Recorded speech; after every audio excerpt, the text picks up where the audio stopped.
नमस्कार मेरे प्यारे साथियों, स्वागत है आपके अपने चैनल हिंदी ओशन में। आपने जैसे कि स्क्रीन में देखा कि आज हम लोग पंत जी की कविता द्रुत झरो जगत के जीर्ण पत्र, ये कविता को पढ़ेंगे और इसके बारे में समझेंगे कि इसमें पंत जी ने क्या कहा है। तो सबसे पहले मैं आपको बता देती हूँ कि ये सुमित्रा नंदन पंत इसके रचयिता हैं और इस कविता के माध्यम से कवि ने जो पुरानी घिसी पिटी सड़ी गली आडंबर युक्त दकियानूसी मान्यताएं हैं उनकी समाप्ति तथा नए युग के शुभागमन की बात कही है। ठीक है। द्रुत झरो जगत के जीर्ण पत्र, द्रुत मतलब शीघ्रता से झड़ो, जगत के जो जीर्ण पत्र हैं, जो पुराने पत्र हैं, वो द्रुत झरो जगत के जीर्ण पत्र, उसी से ही यहाँ पर देखने और सुनने को मिलता है। तो देखा जाए तो इन्होंने पुरानी मान्यताओं को जीर्ण शीर्ण शुष्क पत्तों का प्रतीक बताया है जो सर्द गर्म के प्रभाव से निर्जीव बन गए हैं। इनका रंग पीला पड़ गया है और पुरातन युग को घोंसला ना छोड़ने वाला मृत पक्षी बतलाकर कवि ने कामना की है कि हवा के थपेड़ों से जिस प्रकार मृत पक्षी के पंख आदि अनंत में विलीन हो जाते हैं, उसी प्रकार पुरातन युग की निष्प्राण मान्यताएं भी समाप्त हो जाए। नए युग के आगमन एवं नवीन आकर्षक मान्यताओं की आशा में कविवर पंत ने आस्था दिखलाई है।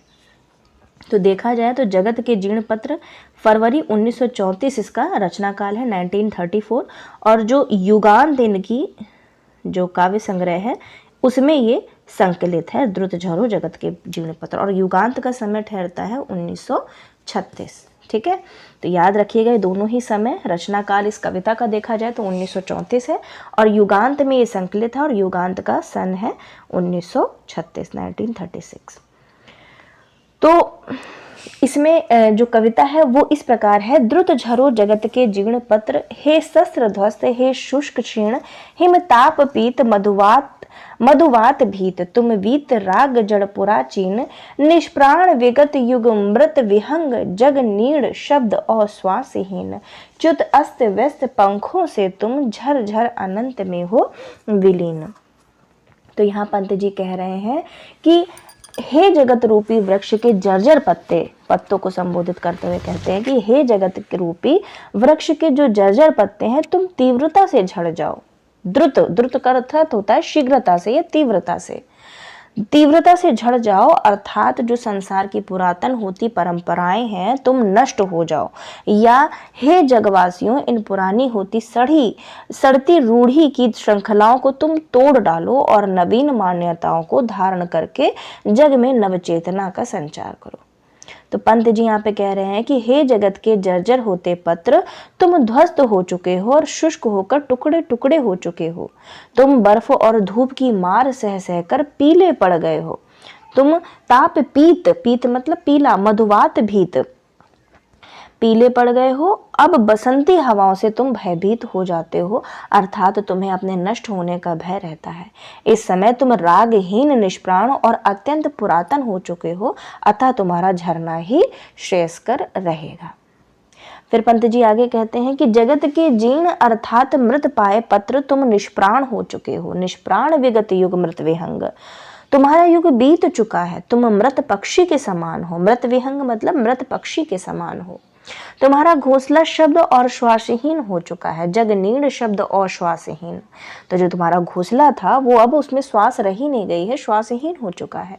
तुम्हारे पंख अस्त व्यस्त हो चुके हैं, वे मृत प्राय होकर टूटने वाले हैं, इसलिए तुम झरकर शून्य में विलीन हो जाओ। कहने का तात्पर्य यह है कि इस प्रकृति में परिवर्तन अनिवार्य है। जो मृत प्राय और कमजोर हो जाता है उसका नष्ट हो जाना ही आवश्यक होता है। पुराने युग की बीत जाने के बाद नवयुग की सृष्टि ही विश्व में नई चेतना का संचार करती है। तो ये पंक्तियों से आप ये मत अंदाजा लगाइएगा कि ये परिवर्तन कविता के हैं। इसी वजह से मैं बार बार कहती हूँ कि अर्थ भले ही न ज्ञात हो, कम से कम कविताओं को तो एक बार आप पढ़ लीजिए, उनके शब्दों से चित्त परिचित हो जाइए। आपको पता होना चाहिए कि ये जो पंक्तियां हैं वो किस कविता से ली गई हैं। ठीक है। तो ये दोनों पंक्तियों के बाद में आगे चलते हैं। कंकाल जाल जग में फैले, फिर नवल रुधिर पल्लव लाली, प्राणों की मरमर से मुखरित जीव की मांसल हरियाली, मंजरित विश्व में यौवन के जग कर जग का पिक मतवाली, निज अमर प्रणय स्वर मदिरा से भर दे फिर नवयुग की प्याली। अच्छी पंक्तियां हैं ये, और ये द्रुत झरो जगत के जीर्ण पत्र से हैं। क्या कहते हैं? कंकाल जाल में जग फैले।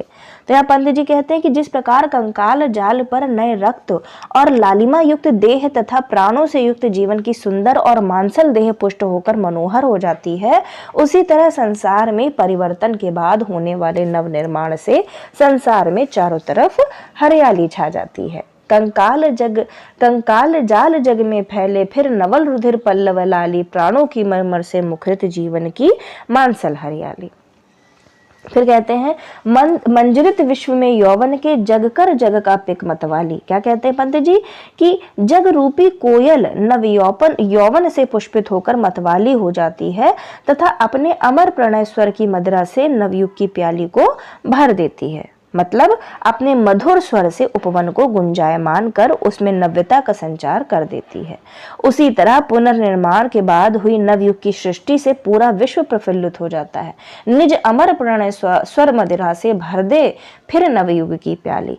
क्या कहते हैं? चारों दिशाएं महकने लगती हैं और नवजीवन फलने फूलने लगता है। तो यहाँ कवि का मानना है कि समाज की जो प्रचलित पुरानी रूढ़ियां हैं उसके वो विकास की राह में बाधक बने तो उन्हें त्यागना ही श्रेयस्कर होगा।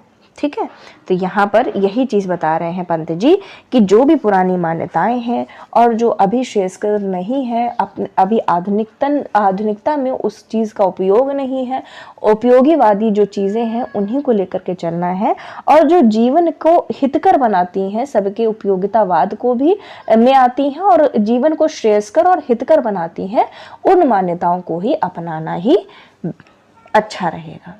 ठीक है, श्रेयस्कर होगा। और श्रेयस्कर सबसे ज्यादा क्या रहेगा कि उन जो पुरानी रूढ़ियां हैं, मान्यताएं हैं, उनको त्याग देना। तो ये छोटी सी कविता थी, आशा करती हूँ अच्छी लगी होगी और समझ में भी आ गई होगी।